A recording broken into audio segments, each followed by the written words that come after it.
राष्ट्रीय अध्यक्ष ललित चौधरी, भारतीय किसान मजदूर युवा विकास संगठन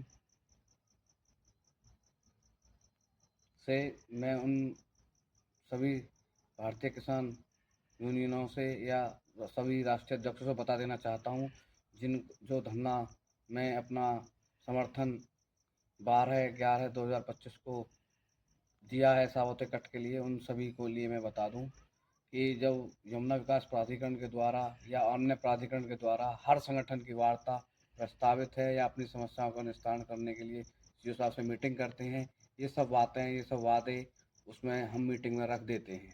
लेकिन फिर भी अनावश्यक तरीका या कोई और उचित कार्य के लिए हम धरना प्रदर्शन करना चाहिए, ना कि ऐसे शासन स्तर की इसमें कुछ मांगे हैं जो शासन स्तर के लिए हैं, उन्हें विधायक जी के माध्यम से जिनको हमने चुनकर भेजा है उनके लिए मुख्य सचिव के यहाँ बैठकर माननीय मुख्यमंत्री जी से अपने प्रस्ताव पास कराकर उनको मांग मंगवानी चाहिए। वहाँ पर ज़्यादा फोकस देना चाहिए।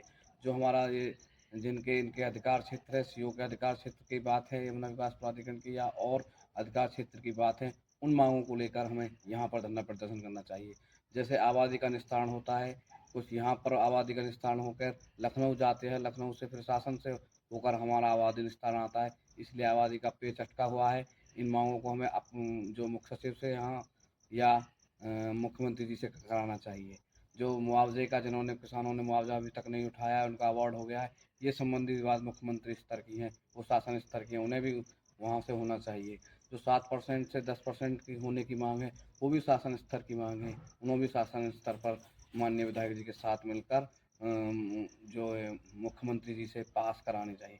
ये जो मांगे हैं शासन स्तर की मांगे हैं, जो हमारी ये छोटी मोटी विकास की और ये 64.7 की या 7% भूखंड आदि देने की मांग, ये सीओ लेवल की हैं, यमुना विकास प्राधिकरण की हैं, इन्हें वहाँ से स्वीकृत करा देनी चाहिए। रोजगार की जो मांग है कुछ केंद्र सरकार की हैं, जिन कंपनियों को ये हमारे 40% नंबरिंग का सिस्टम रहता है, कुछ केंद्र सरकार जो चीन और बाहर से आई जैसे वीवो ओप्पो कंपनी है, हमारे यहाँ लोकल नहीं रोजगार के लिए जाते, उन्हें मार्किंग का हिसाब है 75% तो वहाँ केंद्र सरकार दे रही है, तो उन्हें जो है अथॉरिटी के वो अधीन नहीं आ रही, वो बगैर नंबरन के ही पास हो रही हैं, जिसमें उनका कोई औचित्य नहीं हो रहा। ये सब केंद्र सरकार पर जोर देकर रोजगार संबंधी बात करनी चाहिए, सांसद के माध्यम से ये बात रखनी चाहिए।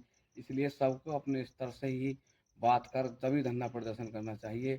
और ये जो अनावश्यक की मांग है, इन्हें जो है शासन स्तर की हैं, उन्हें शासन स्तर पर मांग करनी चाहिए। विकास प्राधिकरण की मांग है, उन्हें विकास प्राधिकरण पर करना चाहिए। ये सभी संगठन के लोग रोज़ रोज़ जाते हैं, वो अपना कार्य कराए आते हैं, किसानों को बरकरार रहते हैं, अपना मुद्दा दिखाते हैं, अपने जन लाभ दिखाते हैं। जब वार्ता के लिए ऑप्शन खुले हैं तो क्यों नहीं वार्ता करते हैं?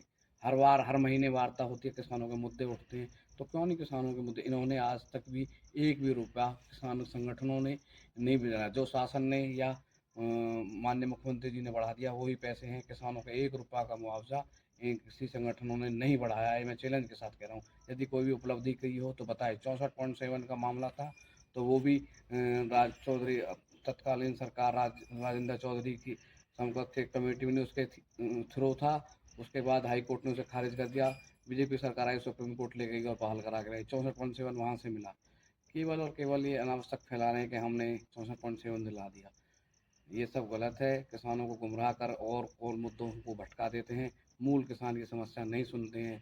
मैं विकास प्राधिकरण से और यमुना विकास के सभी सीईओ से कहूँगा कि अपने स्तर की मांगों को जल्द से जल्द पूरा किया जाए, और सभी संगठनों से कहूँगा कि एक योजनाबद्ध तरीके से माननीय मुख्यमंत्री से मिला जाए और इन प्रस्तावों को पास करा जाए, उसमें ही शक्ति होगी। जय जवान जय किसान, जय भारतीय किसान मजदूर युवा विकास संगठन।